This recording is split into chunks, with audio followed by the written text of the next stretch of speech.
Dear students, Madhya Pradesh शिक्षक भर्ती वर्ग 3 का हम इंग्लिश पेडागोजी देख रहे हैं और pedagogy of English language development. इसमें जो टॉपिक चल रहा है learning and acquisition of language, इसमें आज चौथा वीडियो है मेरा। और हम इस वीडियो में कंसेप्ट ऑफ लर्निंग देखेंगे। जिन्होंने जीन पियाजे, वाइगोत्स्की और चॉम्स्की, इनके मैंने कंसेप्ट पहले भी समझाए हैं आपको पिछले वीडियोस में। आज उदाहरण सहित हिंदी में और समझाऊंगा, क्योंकि ये बहुत ही इम्पोर्टेंट है और इनको ऐसे ही छोड़ा नहीं जा सकता है। तो इनकी संकल्पना आज मैं समझाऊंगा इस वीडियो में उदाहरण सहित। तो हम स्टार्ट करते हैं gene Piaget's concept of learning. इससे हम स्टार्ट करते हैं।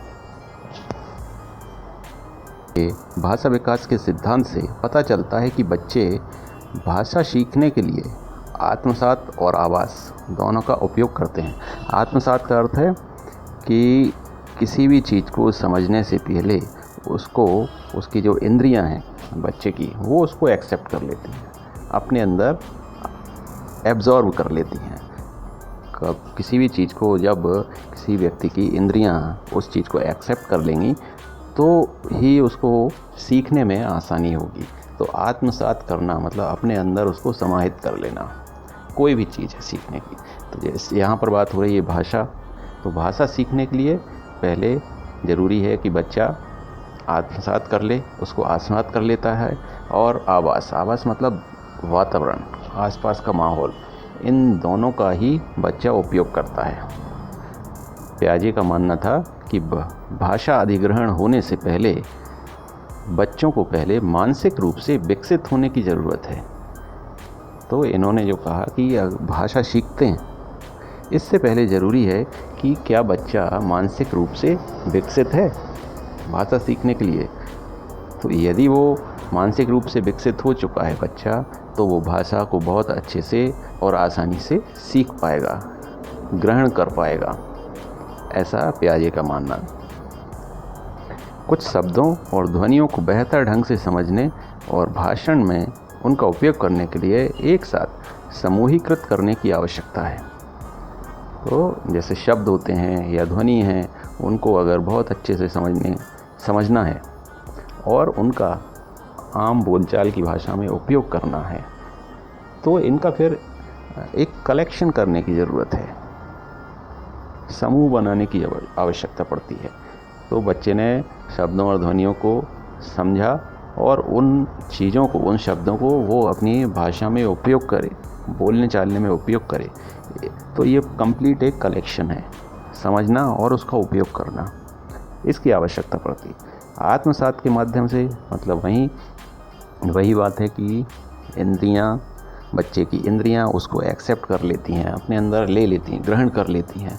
तो जब ऐसा कर लेते हैं, शिक्षार्थी जानकारी लेता है और उसे अपने लिए उपयुक्त बनाने के लिए उसमें परिवर्तन करता है, फिर अपने हिसाब से उसमें बदलाव करता है, कहाँ उसको यूज़ करना है उस चीज़ को, ये सारी ज्ञान उसको फिर होता जाता है। ये देखिए 4 स्टेजेस ऑफ डेवलपमेंट, 4 स्टेजेस हैं। देखिए स्टेजेस ऑफ कॉग्निटिव डेवलपमेंट, संज्ञानात्मक विकास। Jean Piaget's theory of cognitive development suggest that children move through 4 different stages. इनका जो संज्ञान होना, बच्चे को संज्ञान आ जाना, अनुभूति हो जाना, ये चीज़ें सीख लेना भाषा, तो इसके 4 स्टेजेस हैं। Intellectual development which reflect the increasing sophistication of children's thought. तो 4 स्टेजेस हैं जो कि मानसिक विकास के लिए आवश्यक हैं। देखिए 4 स्टेजेस कौन सी हैं? सेंसरी मोटर स्टेज, पहला स्टेज है 0 से 2 साल तक का। इसमें क्या है? The child begins to interact with the environment. इसमें बच्चा वातावरण के साथ इंटरेक्ट करना सीखता है, शुरू करता है। मतलब वातावरण के साथ उसका बोलचाल होता है, वातावरण से वो संवाद करता है।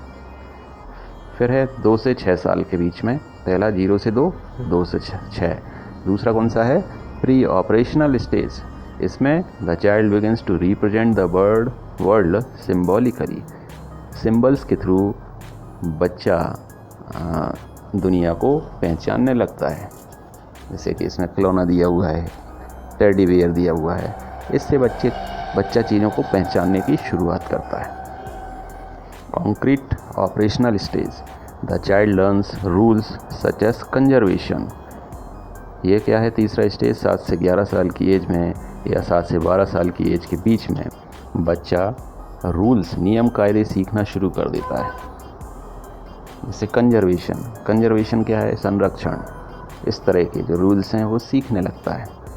फिर फॉर्मल ऑपरेशनल स्टेज, ये चौथा स्टेज है 12 साल से एडल्टहुड तक, जवान होने तक, मतलब 18 साल की एज तक। इसमें क्या होता है? The adolescent can transcend the concrete situation and think about the future.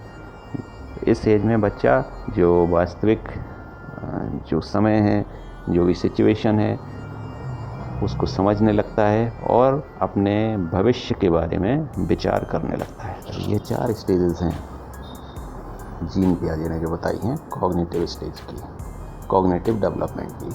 अब हम देखेंगे Chomsky concept of learning. Chomsky ने भी जो कंसेप्ट दिया है लर्निंग का वो देख लेते हैं।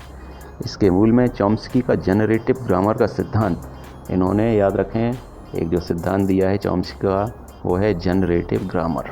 ये सिद्धांत है लोगों के संवाद करने के तरीके का वर्णन करने का एक तरीका है। जनरेटिव ग्रामर क्या है? लोग किस तरह से बातचीत करते हैं, संवाद करते हैं, इस हर व्यक्ति का एक अलग तरीका होता है। तो ये जनरेटिव ग्रामर, इस सिद्धांत का मूल यह विचार है कि सभी मानव भाषा एक सामान्य स्रोत से उत्पन्न होती है। कोई भी भाषा हो जो इंसान बोलता है वो उसका सोर्स एक सामान्य होता है, मतलब एक सामान्य स्रोत से वो भाषा पैदा होती है। व्यवहारिक नियमों और दृष्टिकोण का एक सहज सेट जो मानव मन में कठोर होता है। और फिर मतलब भाषा का स्रोत सामान्य होता है, लेकिन ये व्याकरणिक नियमों और दृष्टिकोणों से गुजरते हुए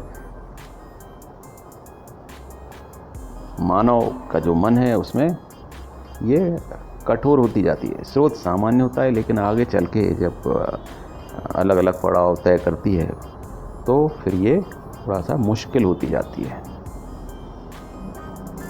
चॉम्स्की का कहना है कि प्रत्येक व्यक्ति के पास एक भाषा सीखने का उपकरण या LLD होता है। इनका कहना है कि हर व्यक्ति के पास एक तरह का उपकरण होता है जिससे वो भाषा को सीखता है, और यह उपकरण काल्पनिक होता है, हाइपोथेटिकल होता है। यह बच्चों को किसी भाषा को तेज़ी से सीखने और समझने में मदद करता है। तो इस LLD, ये जो उपकरण है, इससे बच्चा किसी भी भाषा को सीखने समझने में मतलब तेज़ी से किसी भी भाषा को सीख सकता है। यह है चॉम्स्की का यूनिवर्सल ग्रामर थ्योरी है। चॉम्स्की ने जो दी है कि Chomsky believes that children will never require the knowledge to process an infinite number of sentences if the language acquisition mechanism was dependent on language input alone. The theory of universal grammar was proposed, suggesting that all children are born with the ability to acquire, develop and understand grammar regardless of where or how they are raised. ये देखिए second point है theory of universal grammar. इसमें क्या suggest किया है कि जो सारे बच्चे हैं, कोई भी बच्चा हो, वो एक एबिलिटी, उनके अंदर एक सक्षमता होती है, एक ताकत होती है। वो ताकत क्या होती है? Acquire, development and understand grammar. किसी ग्रामर को ग्रहण करना, उसका डेवलप करना, प्रगति करना और समझना, इस तरह की ताकत हर बच्चे में होती है।